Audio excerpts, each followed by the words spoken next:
Hello students, আজ আমি নিয়ে চলে এসেছি RRB NTPC math practice set part 10। চলো শুরু করি। দেখো, প্রথম প্রশ্নেই বলছে সোনার 4টি আংটি এবং 2টি চুড়ির মূল্য 40,000 টাকা।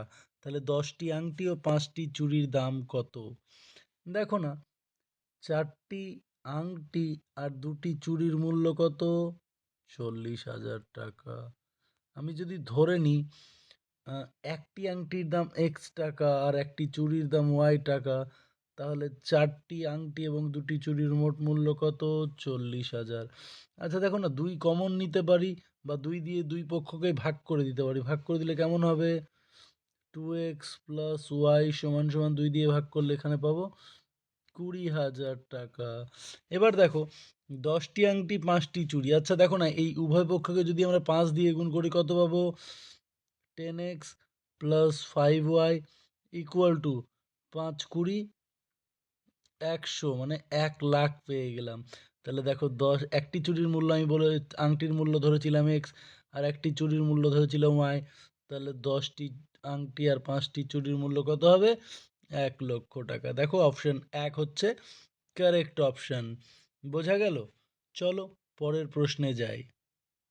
দেখো, এই প্রশ্নটি বলছে একটি ত্রিভুজের বাহুর দৈর্ঘ্য 8 সেমি, 15 সেমি, 17 সেমি। ত্রিভুজটির ক্ষেত্রফল নির্ণয় করুন। যদি খুব ভালো মতো অবজার্ভ করে থাকো, দেখতে পাবে যে একটি ত্রিভুজের 3টি বাহুর দৈর্ঘ্য 8 সেমি, 15 সেমি ও 17 সেমি। কথার অর্থ হলো যে এটি একটি সমবাহু ত্রিভুজ। কেন না, 8-এর স্কোয়ার 15-র স্কোয়ার যদি যোগ করি সমান সমান হয় 17-র স্কোয়ার। তাহলে এটি একটি সমবাহু ত্রিভুজ এবং 17 হলো সেই ত্রিভুজের অতিভুজ। তার মানে ভূমি আর উচ্চতা কত হবে? 15 8। তাহলে ত্রিভুজের ক্ষেত্রফল কি হয়? হাফ ইন্টু ভূমি ইন্টু উচ্চতা, তাহলে হাফ ইন্টু 15 ইন্টু 8। তাহলে যদি আমরা কাটাকাটি করে দিই, 4 2 8, তাহলে 4 15 60 60। তাহলে 60 হলো উত্তর। দেখো, অপশান 3 হচ্ছে কারেক্ট অপশান। চলো পরের প্রশ্নে যাই। দেখো, এই প্রশ্নটি বলছে একটি শোরুমে টিভি এবং রাইস কুকারের অনুপাত 2:3। তাহলে শোরুমে রাইস কুকারের শতাংশ কত? আচ্ছা দেখো না, অনুপাতটা কত আছে? 2:3। যদি আমি মোট অনুপাত ধরি কত হবে? 2 3 5। এবার বলেছে রাইস কুকারের শতাংশ। দেখো, রাইস কুকার কয়টি আছে? 3টি। কয়টির মধ্যে? 5টির মধ্যে। তাহলে শতাংশ কি করতে হয়? 100 দিয়ে গুণ করে দাও, পেয়ে যাবে শতাংশ। কত হবে? 5 20 100, 3 20 60। তাহলে 60% হবে উত্তর। দেখো, অপশান 3 হচ্ছে কারেক্ট অ্যান্সার। চলো পরের প্রশ্নে যাই। দেখো, এই প্রশ্নটিতে বলছে ধার্য মূল্যের ওপর 12.5% ছাড় দেওয়ার পরে একটি দ্রব্য 2,625 টাকায় বিক্রি হয়। এর ধার্য মূল্য নির্ণয় করুন। খুবই সহজ একটি অঙ্ক। ধার্য মূল্য বের করার জন্য কি করতে হবে? ছাড় দেওয়ার পরে যে মূল্য সেটি লিখে নিলাম। দেখো, ধার্য মূল্যের উপরে কতটা ছাড় দেওয়া হয়েছে? 12.5%। তাহলে মোট যদি কোনো জিনিসের দাম 100% হয়, তাহলে 12.5% ছাড় দিলে কত হবে? 87.5%। তাহলে এইটা দিয়ে ভাগ করে দিতে হবে এত শতাংশ দিয়ে, তাহলেই পেয়ে যাব ধার্য মূল্য। তাহলে ভাগ এত আর শতাংশ মানে তখন গুণ 100 হয়ে যাবে। বোঝা গেল? চলো শুরু করি, দেখি কি হচ্ছে। এই যে পাশে গুণ 10 দশমিক উঠিয়ে এবার চলো কাটাকাটি করি। 8 3 24। আচ্ছা, এটাকে 3 দিয়ে গুণ করলে হবে 2625 টাকা। তাহলে 3 গুণিত 1000, 3000 হবে কারেক্ট অপশান। দেখো, অপশান 4-এ আছে 3000 টাকা। বোঝা গেল? চলো পরের প্রশ্নে যাই। দেখো, এই প্রশ্নটি কি বলছে? যদি a মাইনাস বি সমান সমান 9 এবং a ইন্টু বি সমান সমান 20 হয়, তাহলে a স্কোয়ার প্লাস বি স্কোয়ারের মান কত? দেখো না, আমরা a স্কোয়ার প্লাস বি স্কোয়ারের মান খুব সহজেই বের করতে পারি। সূত্রটা কি? না, a minus B whole square plus, বলো, 2ab। তাহলে এখানে ভ্যালু বসিয়ে দিলেই বেরিয়ে যাবে 9-এর স্কোয়ার যোগ 2 গুণ 20। 9-এর স্কোয়ার হয় 81 আর 2 20 40, মানে 121। চলো পেয়ে গেলাম। 3 নম্বর অপশানটা হলো কারেক্ট অ্যান্সার। চলো পরের প্রশ্নে যাই। দেখো, এই প্রশ্নটা বলছে একজন ডিলার একটি আইটেমের উপর 10%, 20% এবং 30% পরপর ডিসকাউন্ট দেয়। আইটেমের উপরে একক সমতুল্য ডিসকাউন্ট কি? চলো দেখে নিই, খুব সহজে এটা বেরোয়। দেখো, কোনো জিনিসের দাম 100 টাকা। তাহলে যদি প্রথমে 10% ছাড় দিই কত হবে? দাম হবে 90। তার উপরে যদি 20% ছাড় দিই কত হবে? 90-এর 20% বাদ দিয়ে দিব, 0 0 0 0, 9 2 18, 18 বাদ দিলে কত হবে? 72। এর ওপরে আবার 30% ছাড় দিতে হবে, তার মানে এটা মাইনাস এর 30%। চলো করি, 30 100, 0 0 কাটা, 3 72, 72 মাইনাস 3 7 21, 16, 216/10, মানে 21.6 বাদ দিয়ে দাও, কত হবে? 72 থেকে 21.6 বাদ দিলে 50.4। তার মানে দেখো আমার ছিল 100, হয়ে গেল 50.4। তাহলে ছাড় কতটা হলো মাইনাস করলেই পাবো বলো? 49.6%। তাই তো?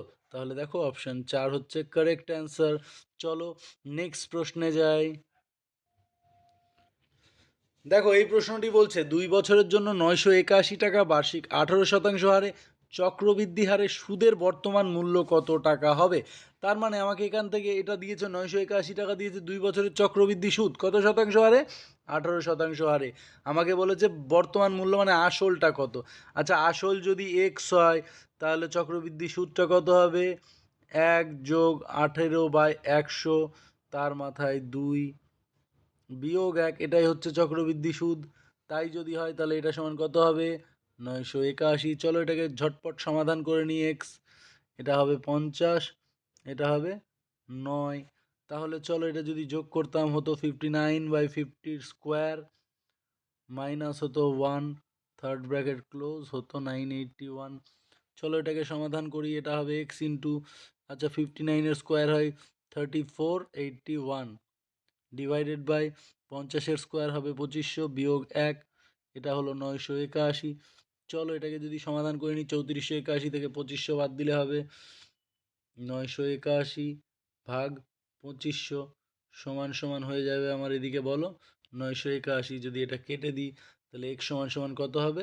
2500, 2500। তার মানে আসলটা কত? 2500 টাকা। দেখো অপশান 2 হচ্ছে কারেক্ট অ্যান্সার। বোঝা গেল? চলো পরের প্রশ্নে যাই। দেখো এই প্রশ্নটিতে বলছে এ একটি কাজ 24 দিনে করতে পারে, বি একই কাজ 30 দিনে করতে পারে। যদি তারা একসাথে 8 দিন ধরে এটিতে কাজ করে তবে যে কাজটি অবশিষ্ট থাকে তার ভগ্নাংশ হলো। দেখো এ কত দিনে করে? 24 দিনে। বি কত দিনে করে? 30 দিনে। আমরা জানি এদের কর্মক্ষমতা বের করতে, মোট কাজ বের করতে। চলো 24 30-এর লসাগু হচ্ছে মোট কাজ কত হবে? 120 হবে মোট কাজ।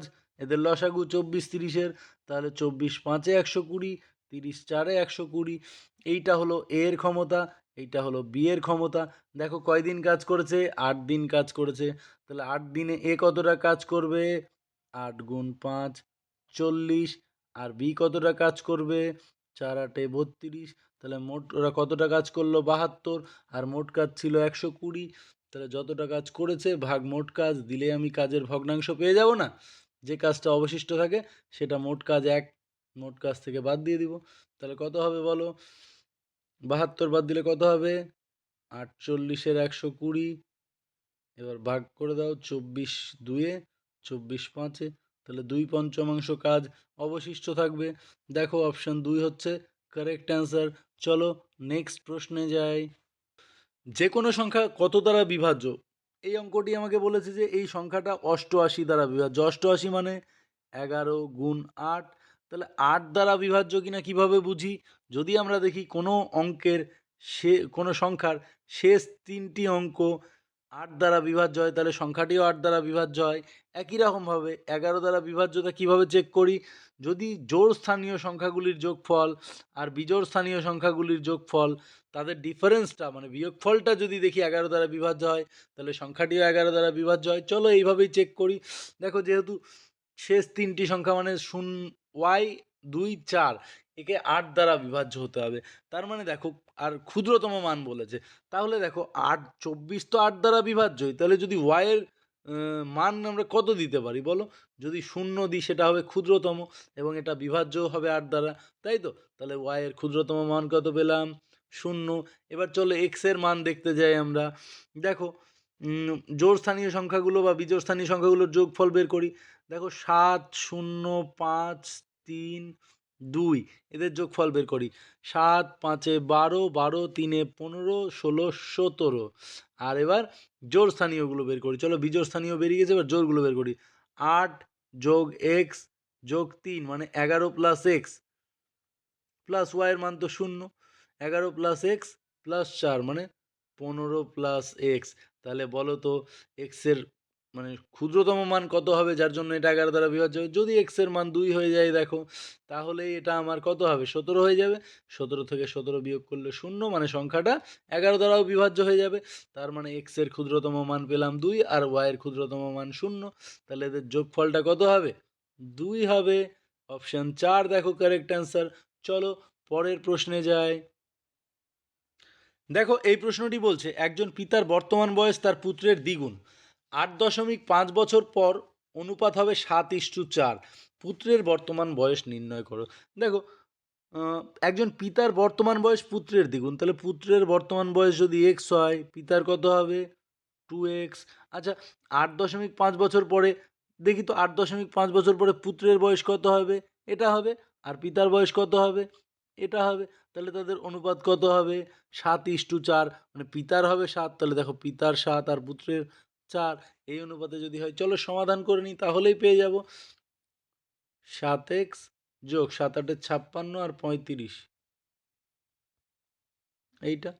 আর এটা দিয়ে 4 2 8x প্লাস 8 4 32 আর 2 34। এবার চলো এই দিক থেকে এদিকে x নিয়ে গেলে পাবো x, 8x থেকে 7x মাইনাস করলে আর এদিক থেকে এদিকে নিয়ে আসলে কত পাবো? 25.5। তাহলে x মানে পুত্রের বয়স কত পেলাম? 25.5 বছর। দেখো অপশান 1 হচ্ছে কারেক্ট অপশান। চলো পরের প্রশ্নে যাই। দেখো এই প্রশ্নটি বলছে 34টি নিবন্ধের বিক্রয় মূল্য 38টি নিবন্ধের মূল্যের সমান, তাহলে লাভের শতাংশ কত? তাই তো? তাহলে কি 34টা নিবন্ধের বিক্রয় মূল্য 38টি নিবন্ধের ক্রয় মূল্যের সমান। ভালো করে বোঝো, 34টার বিক্রয় মূল্য 38টার ক্রয় মূল্যের সমান। তাহলে আমার এক্ষেত্রে কি হবে? 34টা বিক্রি করলে 38টার যে ক্রয় মূল্য সেটা পাবো। তার মানে আমার 34টা বিক্রি করলে কয়টা লাভ হচ্ছে বলো? 4টে লাভ হচ্ছে। কতগুলোর ওপরে? 34-এর ওপরে। তাহলে ইন্টু 100 করে দিলে আমি শতাংশ পেয়ে যাব না? হ্যাঁ, চলো করে ফেলি। 2 17, তার মানে 2 100 200/17। 200/17কে মিক্সড ফ্র্যাকশন করে দিলে আমি পেয়ে যাব 17 1 17 থাকলো 30, 17 1 17 থাকলো 13। তাহলে 11 পূর্ণ 13-র 17%। দেখো অপশান 3 হচ্ছে কারেক্ট অ্যান্সার। চলো পরের প্রশ্নে যাই। দেখো এই প্রশ্নে বলছে 1.8 এবং 9-এর তৃতীয় অনুপাতটি কত? এটা তো খুব সহজেই আমরা বের করতে পারি। যদি তৃতীয় অনুপাতটি এক্স হয়, তাহলে আমরা লিখতে পারি 1.8 ভাগ 9 সমান সমান 9 ভাগ এক্স। চলো এটাকে সমাধান করলেই পাবো। উঠিয়ে 10, 9 2 18, 2 5 10। এবার যদি কোনাকুনি গুণ করে দিই, এক্স ওয়ান যা এক্স আর 9 5 45, তাহলে এক্স এর মান পেলাম 45, মানে তৃতীয় অনুপাতটি কত হবে? 45, 45। অপশন 4 হচ্ছে কারেক্ট অপশন। চলো পরের প্রশ্নে যাই। দেখো এই প্রশ্নটি বলছে যদি একটি বৃত্তের ব্যাসার্ধ 8 সেমি হয়, তাহলে এর বৃহত্তম জ্যায়ের দৈর্ঘ্য নির্ণয় করো। আমরা জানি বৃত্তের ব্যাসই হলো তার বৃহত্তম জ্যা। তাহলে ব্যাসার্ধ যদি 8 সেমি হয়, ব্যাস কত হবে? 2 গুণ 8 মানে 16 সেমি। আর বৃহত্তম জ্যা কত হবে? 16 সেমি। চলো অপশন 1 হচ্ছে কারেক্ট। চলো পরের প্রশ্নে। এই প্রশ্নটি তো খুবই সুন্দর একটি প্রশ্ন এবং আজকের শেষ প্রশ্ন। দেখো কি বলছে, যদি x plus one by x সমান -1 হয়, তাহলে x to the power 15 plus 1/x to the power 15 এর মান কত? এইরকম প্রশ্ন আসলে দেখো খুব সহজেই আমরা করতে পারি। এক্স প্লাস 1/x কত হয়? -1। চলো না আমরা কিউবের মানটা বের করি তো আগে। X plus 1/x, x cube plus 1/x কিউবের মান কত হবে? না, এক্স প্লাস 1/x এর whole cube -3 into x into 1/x into x plus 1/x। চলো ভ্যালু বসিয়ে দিই। -1 কিউব -3 ইন্টু এটা -1, তাহলে কত হবে -1 প্লাস 3 মানে কত হলো 2। এবার দেখো এখান থেকে আমরা কি লিখতে পারি না এক্স কিউব, কি লিখতে পারি x cube plus 1/x³ value হচ্ছে 2। আমরা জানি এমন যে কোনো কিছুর মান যদি প্লাস আকারে থাকলে 2 হয়, তাহলে ওর পাওয়ার যতবারই করে দিই না কেন তার ভ্যালুও কত হবে 2 হবে। তাহলে এটার অপশান কি হবে, উত্তর হবে 2 নাম্বার, মানে 2 হবে উত্তর। বোঝা গেল? তাহলে এটি ছিল আজকের আমার শেষ প্রশ্ন। যদি ভিডিওটি তোমাদের ভালো লাগে তাহলে অবশ্যই লাইক করবে এবং আমার চ্যানেলটিকে সাবস্ক্রাইব করবে। Thank you all.